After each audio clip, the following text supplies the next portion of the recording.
আউযুবিল্লাহি মিনাশ শাইতানির রাজিম বিসমিল্লাহির রহমানির রহিম। আমরা পারি মানব কল্যাণ সংগঠনের সদস্যরা সব এসেছে সুবর্ণদের বাড়ি নারায়ণকান্দি।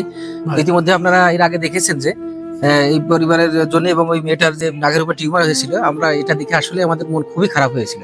যার কারণে আমরা তাৎক্ষণিক মেসেজ পাওয়ার পরপরই আমরা পরিবারে আসি, মেয়েটা দেখি। দেখার পরে আমরা সংগঠনের মেসেজটা পৌঁছানোর পরে সদস্যরা যারা দেশের বাইরে যারা আছে তারা সবাই একদম ইনস্ট্যান্ট এবং তাদের মন থেকে বলেছে যে এই রোগীটা এখনই অপারেশন করতে হবে। এই জন্য আমরা দেরি না করে আমরা তাৎক্ষণিক ঝিনাইদহে পাঠাইছিলাম। ওখান থেকে পরীক্ষা নিরীক্ষার পরে কোন ডাক্তারের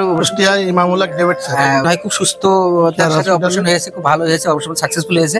এবং আগামীর জন্য মেয়েটার জন্য আমরা দোয়া করি, ভবিষ্যৎ যেন সুস্থ থাকে, ভালো থাকে।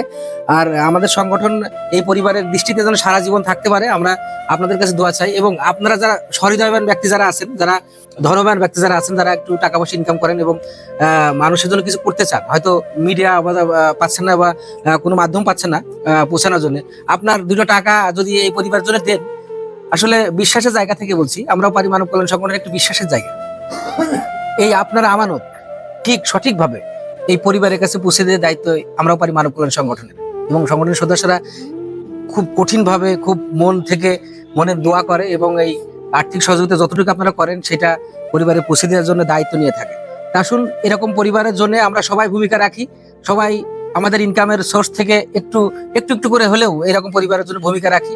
তাহলে দেখবেন মানসিকতা সারা জীবন বেঁচে থাকবে, মানবিকতা সারা জীবন বেঁচে থাকবে, মানুষ সুস্থতার সাথে জীবনযাপন করতে পারবে, শৃঙ্খলার মধ্যে জীবনযাপন করতে পারে। সবাইকে ধন্যবাদ। আসসালামু আলাইকুম রহমতুল্লাহি ওয়া বারাকাতুহু।